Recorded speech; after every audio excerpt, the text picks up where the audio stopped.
Good morning, relatives. Ooh, still hot. I want to apologize for the technical difficulties. Sometimes technology, wireless, internet just does not want things to function. Today may be one of those days. I do want to say though, thank you for trying to hang in there. I'm going to try and move forward with this video. If we do cut out again for whatever reason, because it very well is possible, we'll send you a notice and let you know that we will try again tomorrow instead. But in the meantime, I am going to try to get us through some deep breathing. And again, I have my hands in my lap and I'm just sitting on the floor. You can sit, lay, or recline however you feel comfortable. You can close your eyes if you like to, but that is completely optional. I'm going to take a deep breath in through the nose for a count of 4, and I'm going to exhale through the mouth for a count of 6. Are you ready, relatives? Here we go. Deep inhale. And exhale.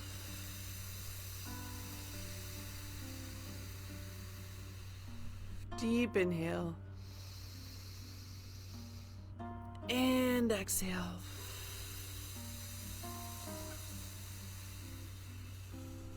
Deep inhale. And exhale. Let's continue to deep breathe as we roll those shoulders. Again, I always love to start the morning with a good shoulder roll, as we tend to hold a lot of tension and anxiety and stress in our shoulders and neck. So let's work that out as we breathe. Remember, you can stretch however you feel comfortable. If this isn't for you, you can go ahead and choose any way that you want to stretch. It feels like it's hitting the points of your body that you really need. Let's take a deep inhale as we reach those arms out to the side. Oh, stretching. And there's the yawn. Oh, excuse me. Bringing that arm across, stretching that shoulder and upper back as we roll out the wrist. Deep inhale.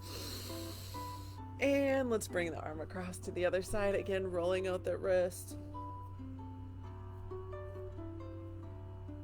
Take a deep inhale as we bring that arm forward directly in front of us. This stretches the forearm and the wrist. And if that doesn't feel good for you, you can just roll your wrist here. You can hold it there as we go ahead and extend to the front.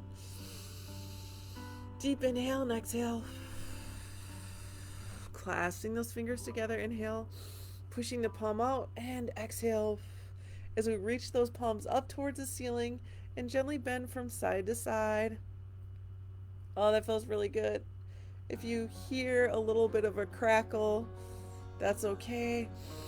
Inhale and exhale as we bring one arm down, bending the elbow and pushing with the opposite hand. This is stretching the tricep. Deep inhale and exhale as we bring the opposite elbow down. Oh, stretching out and rolling it wherever you need it as we get into our next stretch, looking from side to center. Side to center. You might hear a little crack here too. That's okay. Just as long as it feels okay.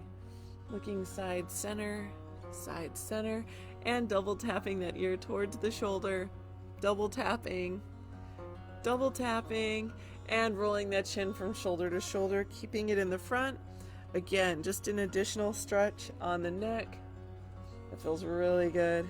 And we'll finish by looking down gently towards the lap and up towards the ceiling, stretching in here. And down towards the lap and up. Oh, that made me yawn. Sorry, I actually had a good night's sleep too. I'm not quite sure why the yawn is coming, but sometimes stretches just seem to have a way of bringing out the yawn. All right, relatives. I hope that you're feeling stretched. I hope that you're feeling nice and loose. I have some beautiful affirmations that I want to share with you. But before we do that, let's talk about the moon phase according to my ancestral teachings, the native Hawaiian lunar calendar.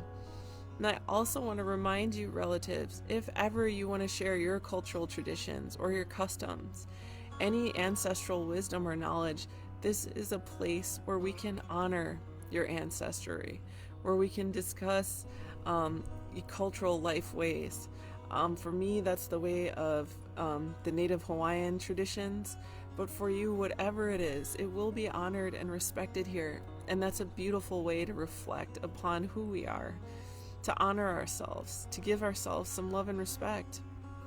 So if you care to, if you like to, you're always welcome to share that here with us.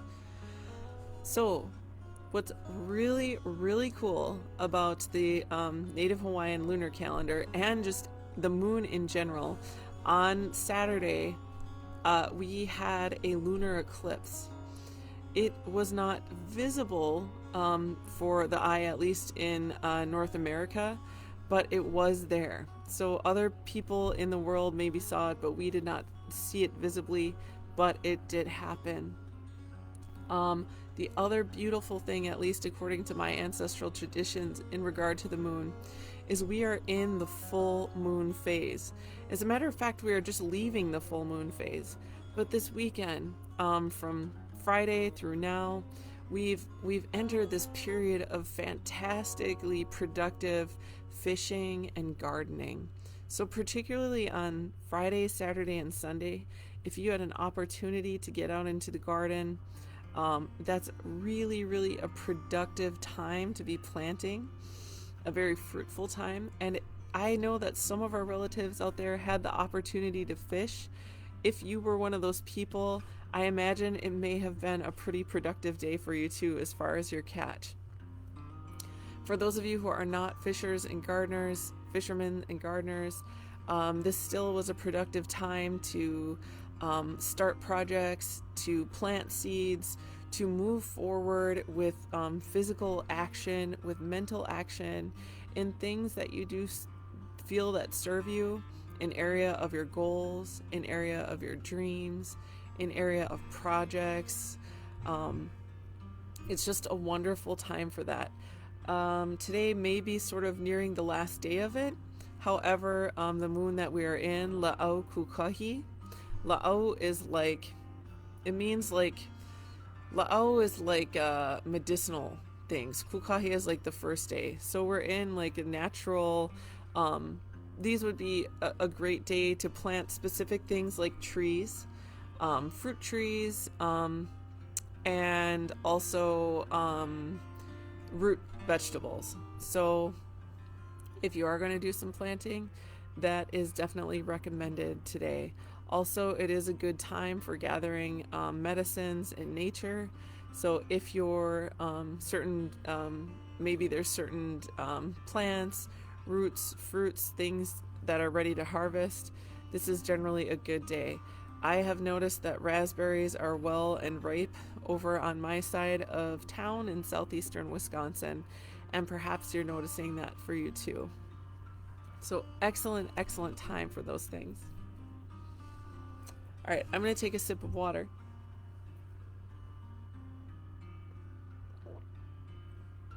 I think I drink about 4 of these a day.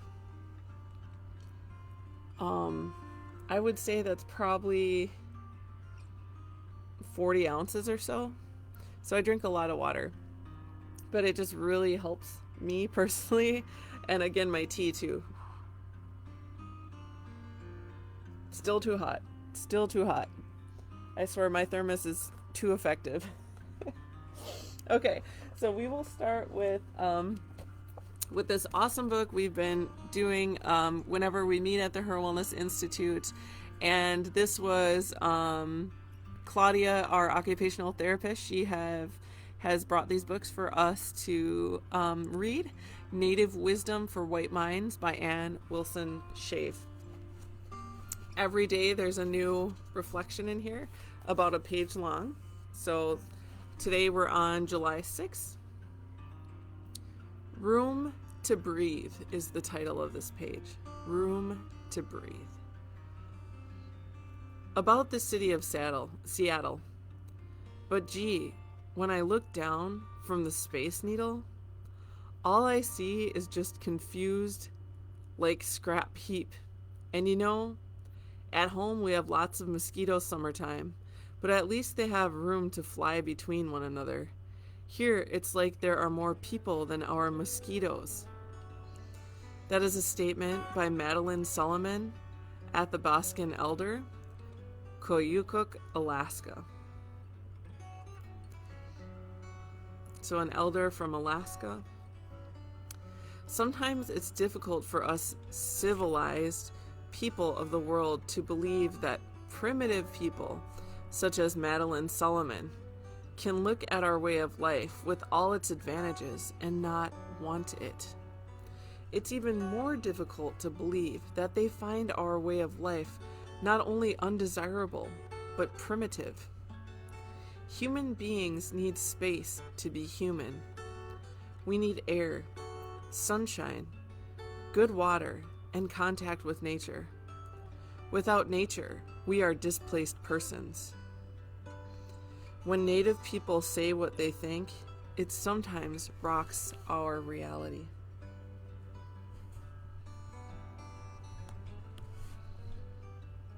I think about this all the time, this kind of thought that this page is touching upon. And perhaps these are thoughts that you think about too.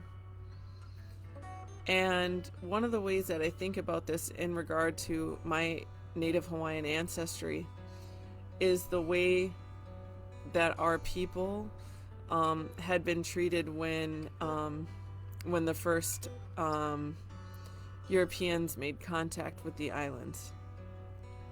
Our spiritual and cultural dances were actually considered by observation of the foreigners as lewd, over-sexualized, and demonic. And our ancestors were called savages. Now, I know that to be completely true, as I live as a modern Native Hawaiian woman. I live with some of the teachings of my ancestors, and particularly within the world of hula. And that world is so far from demonic. It's actually kind of funny to think of, because it's a very humble life way to be a hula dancer, to be a practitioner of hula. And it's a way that is very conscious about how we treat people and how we treat our environment. And so I often think about that, because it's just not true, right? And it's just very interesting. The Western way is not always the right way. And I am, and we are no doubt part of that Western world. But I truly believe that the path to healing does involve nature, and it does involve honoring those laws of nature that we cannot exist without. Not sustainably. It may temporarily, we may be able to, but until we understand that we are not separate from those cycles and those ecosystems, we cannot thrive. And as a matter of fact, some of my kupuna, or my elders, that are deep in the spiritual world of hula and of Hawaiian spirituality, believe, as I do, that without nature and without being a part of these cycles, like this book says, that it actually puts us into spiritual exile. And that can manifest in a lot of ways. It can manifest in mental illness. It can manifest in diseases. It can manifest in anxiety and in depression, in lots of ways. And so I think as people, all people, and especially Indigenous people, it is very important that we do maintain that connection to nature and to honor it as much as we can. That is part of our healing, and that is part of our wellness. So that's just my point of view, my perspective. You don't have to feel that way. The way that you feel and what you feel is right in your heart is the way for you. So thank you for allowing me to share my opinion on that. Stacy, good morning. Aloha, good to see you. Stacy says, when Native people say what they think, it rocks our reality. Wow, that is powerful. Yeah. You know, another interesting thing about being an Indigenous person, again, and I'm speaking just from my experiences and my point of view, and you're welcome to share. Good morning, Sharon. Um, I was always brought up, and especially being a Hawaiian person, we have what we call aloha. And aloha is like a way in which we approach life that is loving, humble, and inclusive. So, my father brought me up to be that way, and he was a very gentle, soft-spoken, humble, loving man. And so I grew up, and I think much like he did as a native Hawaiian, to if when people would say something, or maybe whatever, whether it be about religion or politics or whatever, I was always taught that we express in a loving way, so it's always okay. And what it tended to do is hush my voice, because being a native Hawaiian or being an indigenous person felt very separate from the general sort of Western thought, right? The general Western way of approaching things.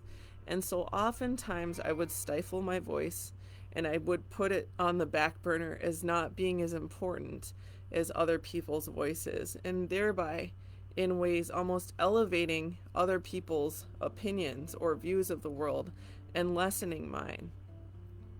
And what that can do is really just it's not, for me personally, I found once I've been able to speak about how I feel, about my perspective on nature or the environment, or my perspective about how I feel about anything, I found it to be very very healing and very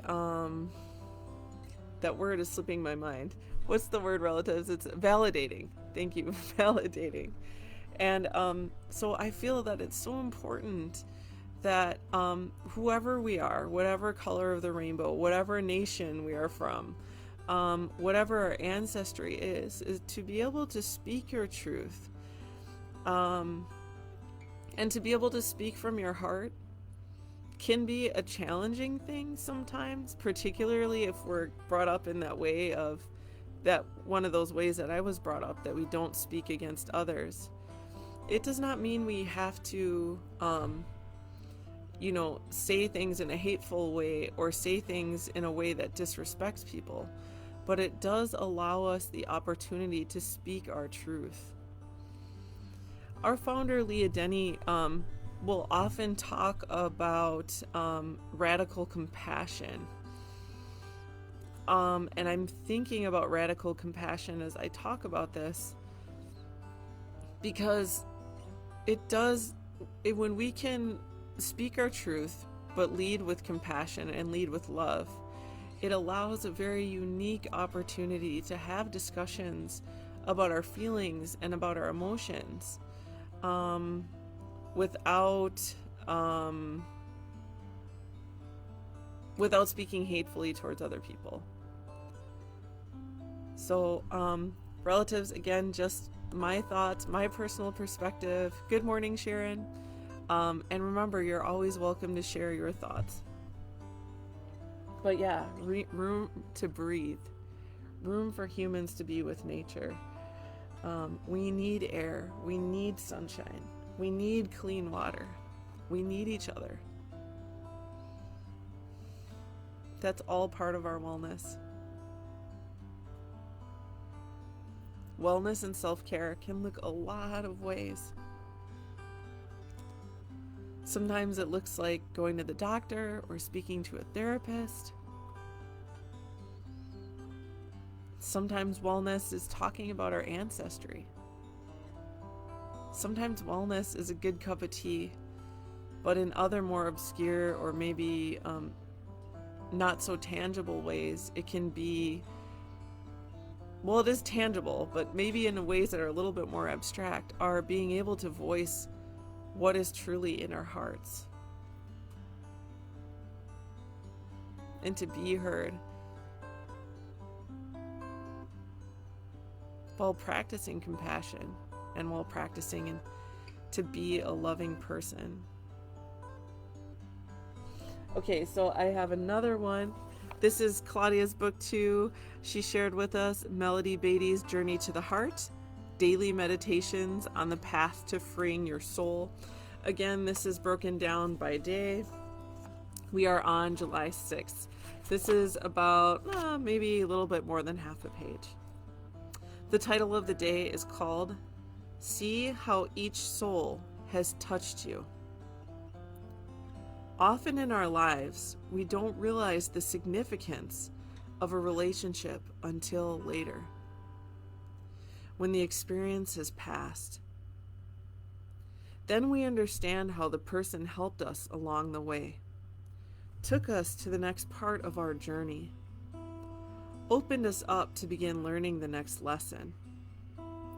And we see how we, in turn, helped shape that person. One evening, as I was writing for sleep, I had a vision. I saw clearly before me a scenario of the dance we do with each other. I saw in my heart, understood deeply, the tangible, shaping impact each soul had in my life. Each moment, each interaction with another person had been important. The quiet interactions, the ones I barely noticed, and the more significant relationships. Each moment, the moments that hurt, the moments that brought joy, had helped. We had touched each other. We were joined in an intricate dance, a dance in which our souls learned and grew. And we had taken our places with each other on time, for the dance was perfectly choreographed. I could almost see us waving gleefully to each other, happy for how we had connected, joyful that we had helped each other learn the lessons of the soul, courage, love, forgiveness, gentleness, self-love. See how each soul touches you? See how you touch them? Ask your heart to guide you with honesty, love, and responsibility in all your encounters. Honor the sacredness of love. Honor the lessons of planet Earth and the people who help you learn.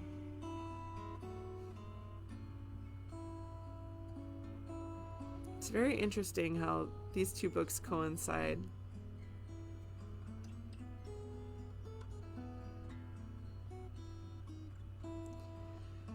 It's interesting how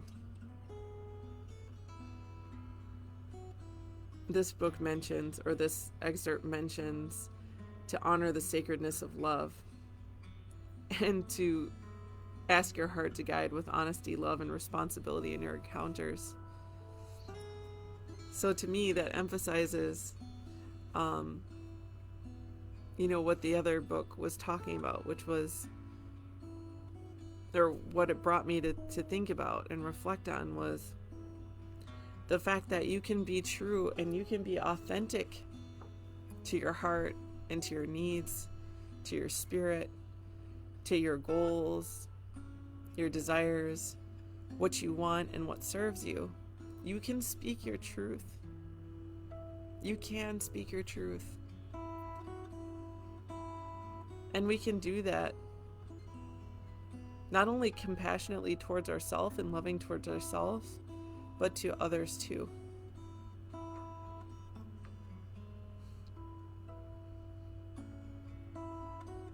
And also as a reminder that as we can act lovingly towards each other, we also need to do that to our planet, to our Mother Earth.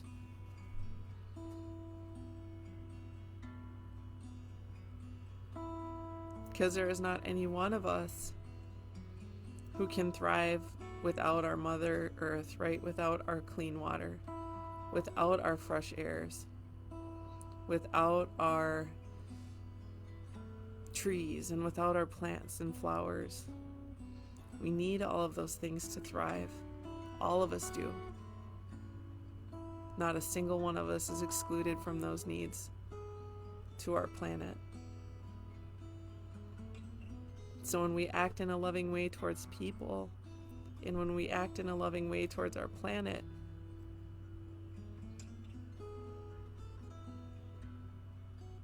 it does so much good for us too.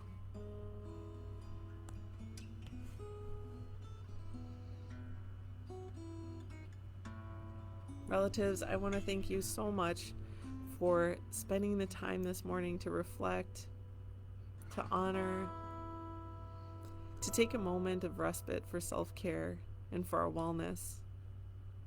May this be just one moment in your day, one of many, where you're able to practice moments of self-care.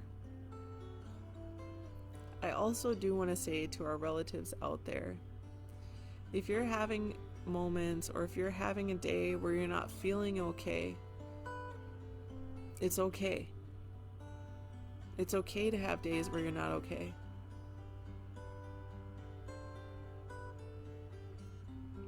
You know, our path and our journey of life, it ebbs and flows. And sometimes days are beautiful, and sometimes we're just not doing all right. And every thought and moment and emotion in between, that's all part of our path and journey in life. But if you're not doing all right, if you're not feeling okay, please do reach out to somebody that you love or somebody that you trust and can talk to. Maybe it's a family member or a friend. Maybe it's a colleague that you trust. And you can also reach out to our Cares Warm line. It's open every Monday through Friday from 9 a.m. to 8 p.m. And you can call it or text our Cares Warm line, and you'll be connected to one of our Cares counselors within 24 hours. Our Cares counselors are passionate about walking alongside you in the moments that you need somebody to lean into. When you need a moment of respite, when you need a moment to be able to talk to somebody, that's what our Cares counselors are for. They can listen to you. You will be respected. You will be heard. They can provide you with emotional support and also with resources that may be helpful to you. So please do, if you need to talk to somebody, whether that be the Cares Warm line, whether that be a friend or family member, do talk to somebody. These can be difficult times that we're in. And sometimes strength and resilience means allowing yourself to recognize when you need to lean into others. We all need this sometimes. And that shows strength when you're able to do so, when you're able to recognize when sometimes your strength and resilience means that you need to talk to somebody.